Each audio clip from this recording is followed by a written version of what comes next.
சுற்றுலா மற்றும் பள்ளிகளுக்கு சொந்த வாகனங்களை வணிக ரீதியாக வாடகைக்கு இயக்குவதாக புகார் எழுந்துள்ளது. சொந்த உபயோகத்திற்காக வாங்கப்படும் வாகனங்கள் டூரிஸ்ட் பர்மிட் பெறாமல் பல்வேறு செயலிகள் வாயிலாக சுற்றுலாவிற்கும் படப்பிடிப்பிற்கும் ஆன்மீக தலங்களுக்கும் வாடகை அடிப்படையில் இயக்கப்படுகின்றன. தற்போது பள்ளி பொதுத் தேர்வு பணிகளுக்கும் சொந்த வாகனங்களை வணிக ரீதியாக பயன்படுத்துவதாக புகார் எழுந்துள்ளது.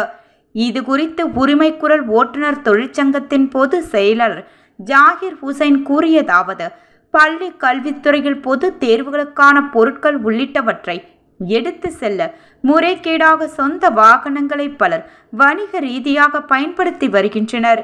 இது குறித்து உள்துறை செயலர், போக்குவரத்து மற்றும் பள்ளி கல்வித்துறை செயலருக்கு புகார் அளித்துள்ளோம். ஏற்கனவே அரசு பணிகளுக்கு சொந்த பயன்பாட்டு கார்கள் இயக்கப்படுவதை நாங்கள் சுட்டிக்காட்டி இருந்தோம்.